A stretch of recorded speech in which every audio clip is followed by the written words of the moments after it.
Hello. Hi, everyone. It's great being here today. It's been a while since my last academic conference.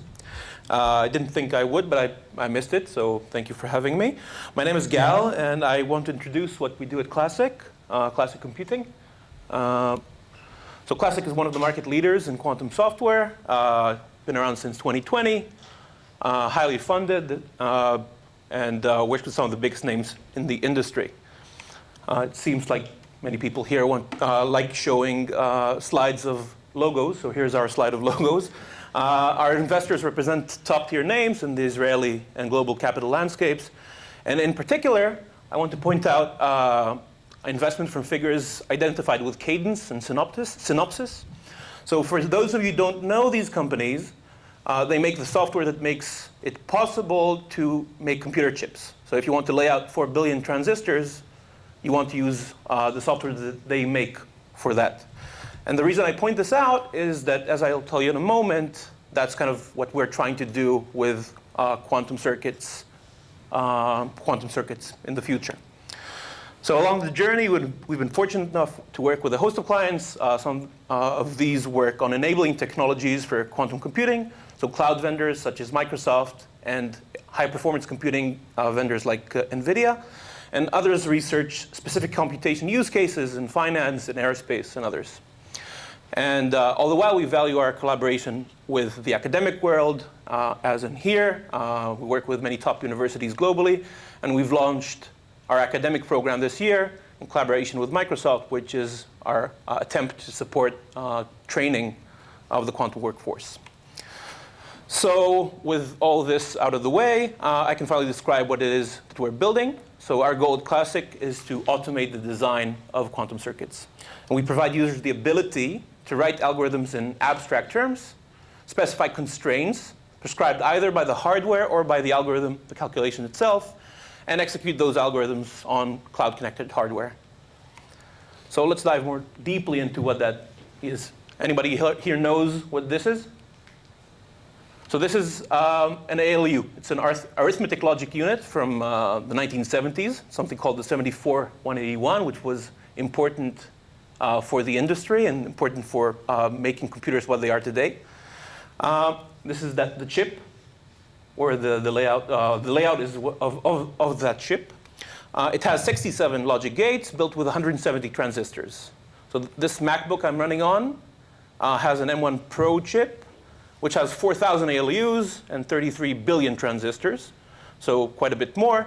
So the level of complexity of the 74181 is probably at or near the maximum of what you can do manually, but you can't build an M1 Pro by hand. So by necessity, people have come up with ways to automate the task. We have hardware description languages such as Verilog and VHDL, which are used to describe and test the logic designs. And these languages are consumed by software that can synthesize the physical layout on a chip.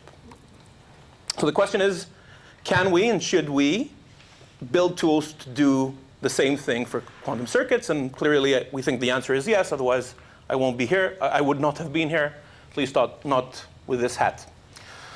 So what do we need to be able to synthesize a quantum circuit? Some of the constraints are general and familiar, identical to what is there for classical circuits, but others are unique. So for example, there's this whole issue of having not one, but many types of qubits. And the cliche is having the qubit zoo. It's a cliche I hate, but I am willing to use it here because it's clear that some of these qubits are cute, some are useless and scary, and may bite you, but it's very likely that most of them are going to be extinct soon. And because of this variety, we need to take into consideration things like native gate sets and connectivity maps. And when we synthesize the circuit, we take those into account. You also need to optimize for the number of resources that you have. So you need to optimize for the total qubit number and the allowed circuit depth. And another point is that if you are done with a resource, it's nice, let's say an auxiliary qubit, it's nice to be able to reuse it once it's consumed.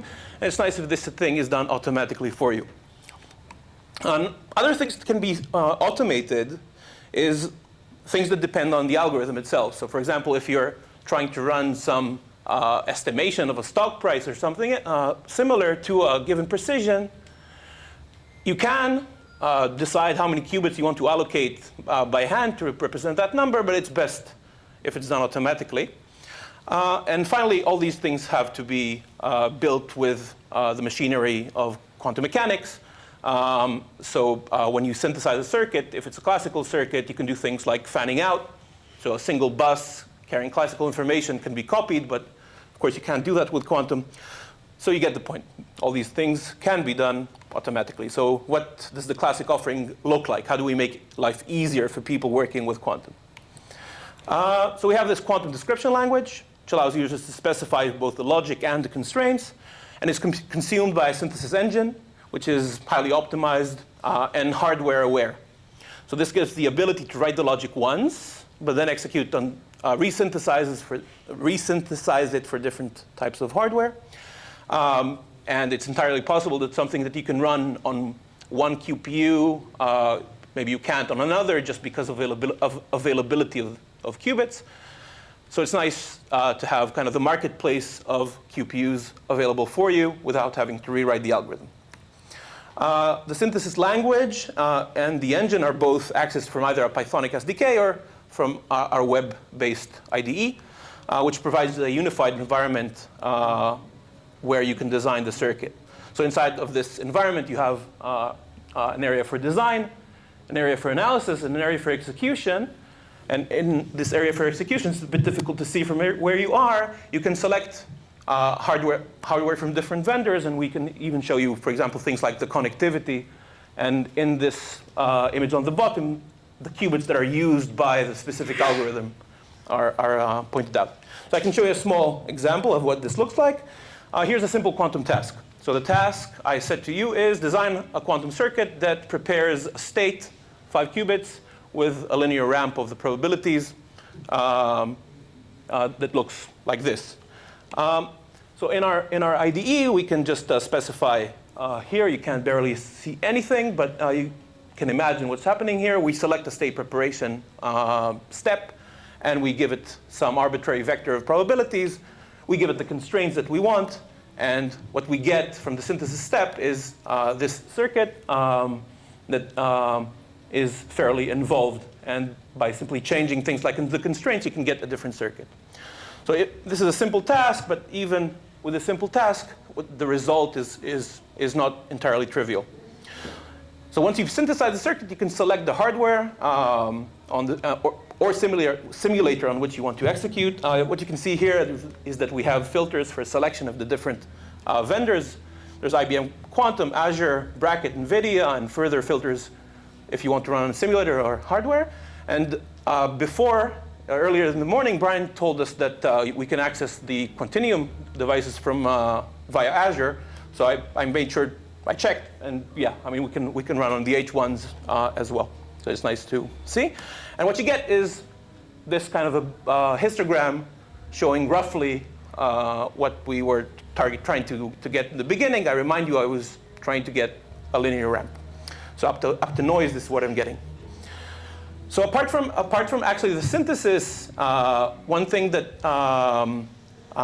we are trying to work on and provide is enabling technologies. So what I mean by that is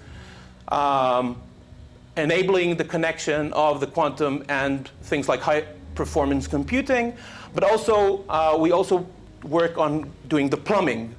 So it's not entirely trivial if you try now to run on Azure. On IBM, it's very easy. And I'm not just saying that because the IBM people are here. But running on Azure is a bit more difficult. But through the Classiq platform, it's the same. It's just as easy.